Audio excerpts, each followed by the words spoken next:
오늘은 마태복음 17장에서 20장까지의 말씀을 읽었습니다.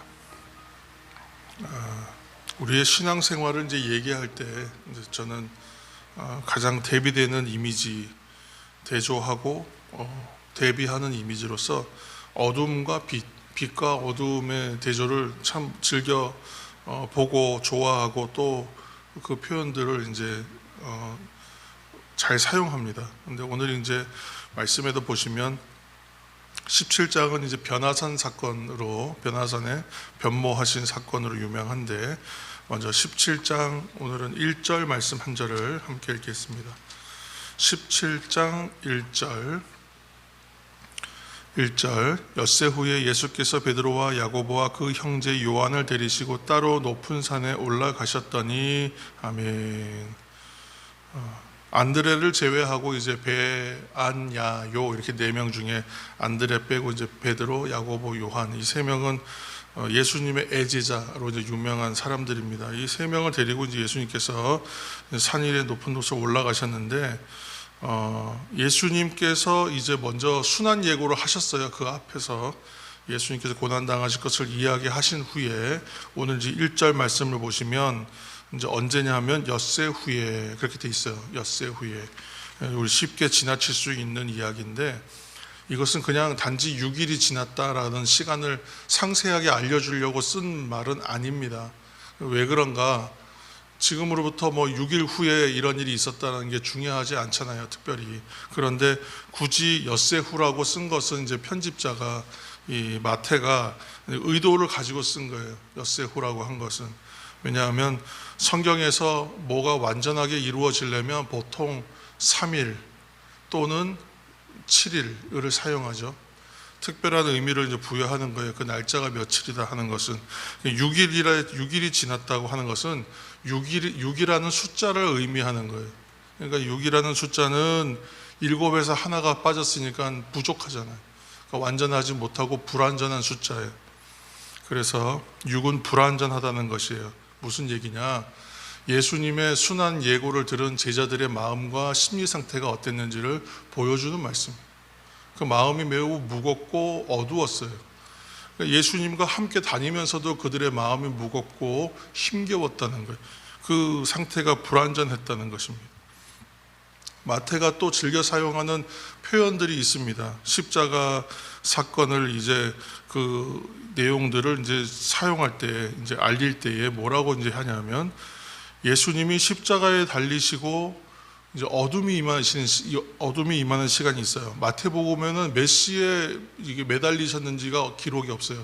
그러니까 마가복음을 기준으로 해서 이제 시간들을 우리가 체크하고, 또 로마 시간으로 체크한 요한복음을 가지고 우리가 몇 시부터 몇 시라고 시간을 예측하는데, 마태에는 정확하게 몇 시에 예수님께서 십자가에 못 박히셨다는 시간 예고가 없고, 다만 십자가에 달리신 후에 갑자기 어둠이 임하였다. 온 땅에 어둠이 임하였다. 몇 시에 임하였냐? 유대인의 시간으로 6시가 되었을 때라고 사용해요. 그러니까 이 6이라는 숫자는 그러한 숫자, 어둠, 또 불완전함, 완전하지 않음, 그런 시간들을 의미하는 것 같아요. 그래서 이렇게 얘기했는데, 근데 그들이 지금 예수님을 따라가서 이제 높은 산에 올라갔더니 그들이 만나는 것은 무엇인가? 이 여섯 날이 지나서 이 심령이 불안하고 어두움으로 가득 차 있던 그들이 만나는 것이 무엇인가? 17장 2절 말씀 읽겠습니다. 17장 2절. 그들 앞에서 변형되사 그 얼굴이 해같이 빛나며 옷이 빛과 같이 희어졌더라. 아멘. 바로 빛입니다. 해같이 밝은 빛, 그 빛을 만나요. 그러니까 신앙의 일은 어두움의 일이 아니라 빛의 일이다. 하나님 앞에서 믿음으로 사는 사람은 어두움의 인생을 사는 것이 아니라 빛의 인생을 사는 것이다. 그렇게 마태는 우리에게 알리고 있는 것입니다. 신앙생활은 어두움에 있다가 빛으로 나가는, 어두움에 있다가도 빛으로 나가요. 항상. 그래서 그들이 그 엿새 전에 그 어둡고 힘든 이야기들을 들었어요. 예수님께서 순환 예고했을 때 무슨 말인지 잘 이해 못했습니다. 근데 다시 두 번째 순환 예고를 하니까 이제서야 들었는데 아마도 사람의 마음이었을지 어떤 마음이었을지 정확히 알 수는 없지만 그 얘기를 듣고 그들이 굉장히 힘겨워했어요. 슬퍼하고 두려워했어요. 근데 그들을 데리고 어디로 가시냐면 빛이 있는 곳으로 가서 영광의 자리가 어떠한가를 보여주시는 거예요. 제자들은 물론 여전히 이해하지 못하고 있기 때문에 그 다음에 나오는 이야기 보면 참 재미있습니다. 어처구니가 없는 논쟁이 벌어져요. 바로 무엇이냐면 누가 천국에서 큰 자입니까? 이런 이제 좀 상황에 안 맞는 질문과 생각들이 나오는 것이죠. 그래서 예수님께서 이 이제 교훈을 한마디 주십니다. 18장 4절 한 절 읽겠습니다. 18장 4절입니다. 그러므로 누구든지 이 어린아이와 같이 자기를 낮추는 사람이 천국에서 큰 자니라. 아멘. 천국에서 큰 자가 누가 큰 자입니까? 누구가 큰 사람이야 라고 말해주시지 않고 어린아이와 같은 사람이 큰 것이다. 누가 천국에서 큰가를 그렇게 이제 어린아이를 비유하여 이렇게 대조하여 보여주시는 말씀입니다. 예수님께서 어린아이 하나를 이렇게 세우시고 그리고 나서 이제 깊이 새겨야 될 한 가지 교훈을 지금 주고 계신 거예요. 불과 수십 년 전만 해도 십수년 몇십 년 전만 해도 우리나라도 어린이 인권이 되게 낮았어요. 이 당시에 여성의 인권, 또 어린아이에 대한 인권, 또 어린아이에 대한 가치 이런 것을 굉장히 낮게 보던 시절입니다. 그렇기 때문에 어린아이와 같아야 된다는 말이 굉장히 충격적인 대조적 이제 어법인 것이죠. 근데 예수님께서 이렇게 해서 대비하여 그것이 두드러지게 해서 강력하게 주시는 교훈은 두 가지예요. 첫 번째는 우리가 방금 읽은 4절처럼 자신을 낮추는 사람, 어린아이와 같이 자신을 낮추는 것. 곧 이제 우리가 말하는 표현으로는 겸손이겠죠. 또 6절 말씀도 한 절 읽겠습니다. 18장 6절입니다. 누구든지 나를 믿는 이 작은 자 중 하나를 실족하게 하면 차라리 연자맷돌이 그 목에 달려서 깊은 바다에 빠뜨려지는 것이 나으니라. 아멘. 누구든지 나를 믿는 이 작은 자. 그래서 두 번째는 예수님을 믿는 믿음, 나를 믿는 자, 예수님을 믿는 믿음입니다. 예수님께서 주신 말씀의 본질을 우리가 잘 이해해야 돼요. 주님이 말씀하시는 겸손은 그저 겸양한다 그래서 무조건 사람들 앞에 가서 자신을 그냥 낮추는 것, 그것을 말하는 것이 아니죠. 우리가 계속해서 나눠가는 것은 신앙의 본질적인 것은 어디서 출발하냐 하면 내가 누구인가를 발견하는 자리에서 출발합니다. 그래서 하나님 앞에서 나의 존재가 어떤 사람인지를 발견해요. 나의 가치, 내가 가야 할 길, 나의 목적, 비전, 나의 나됨을 확인하는 시간이에요. 그래서 하나님 앞에서 내가 누구인가, 성도로서 나는 어떻게 살아야 되는가, 이러한 것들을 계속 배우고 자라가는 것이지 않습니까? 그래서 하나님께서 원하시는 것은 뭐냐면 더도 말고 덜도 말고 하나님께서 창조하신 목적과 계획하신 목적에 맞게 사는 것, 그것이 겸손이에요. 넘치지 않는 거예요. 부족하지 않은 거예요. 그것이 겸손이지, 사람들 앞에 가서 내가 무언가 부족한 사람인 것처럼 가서 무조건 겸양하는 것이 겸손이라고 말씀하시지 않아요. 그래서 하나님의 뜻대로 살아갈 때는 때로는 당당해요. 때로는 그 앞에서 낮춰야 돼요. 그 상황들을 잘 이해하여 이것이 하나님의 뜻인가를, 그 뜻을 확인하여 살아갈 때에 그 사람은 겸손할 수 있어요.